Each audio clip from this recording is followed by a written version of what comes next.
political system in India is such that it is very hard for any government which is currently in power to have a long-term 50-year vision. This system is such that the system is unstable. Every 5 years there's an election, and you don't really know who's going to come to power in the next term. So it's really hard for India to have a long-term vision. So I expect that every single political party which aspires to be in power or which is in power right now would have a long-term vision for the country, but it has never been explicitly stated. So, for instance, the current government of India, which is the ruling party is the BJP, it has never published a 50-year vision or a vision 2047 as such for India. As far as I know, it's not been done, and neither has any other political party. So the system is such that it is not possible for a party to be sure that it's going to be in power for the next 20 years or 30 years. And therefore, it's very hard for them to have a vision like that. I am sure that the current ruling dispensation would have some kind of vision that it would like for the country in the next 20-30 years, but it has never been published as such. And on the other hand, the Chinese government is very clear about where it wants to be in 2049, which is like you said, the centennial of the coming to power of the Chinese Communist Party. They aspire to replace and displace the US as the global hegemonic power, the sole superpower in the world. So they are very clear about that. And since they have a stable political system, which is essentially a one-party dictatorship, that's why they are able to plan in that manner. They are able to have consecutive 10-year plans, and then they are able to have a 50-year vision, a 100-year vision, because they are pretty certain that they're going to be in power for that long.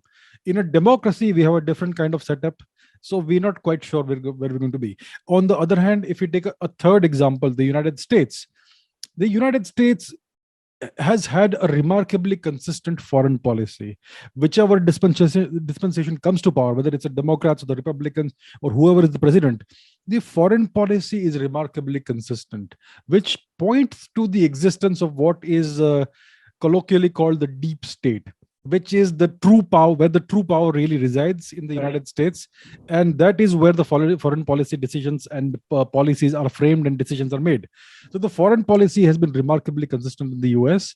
In India, we have seen repeatedly that when a new dispensation comes to power, very often the foreign policy decisions and policies are completely reversed.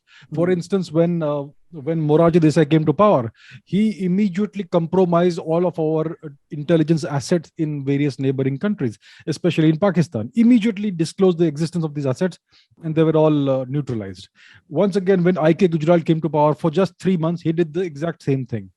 And when you have a new, let's say the Congress party comes to power, they essentially have a tendency to reverse whatever the BJP was doing in terms of foreign policy, in terms of all those things. So India's foreign policy, unfortunately, depends on whoever is in power, their whims and fancies.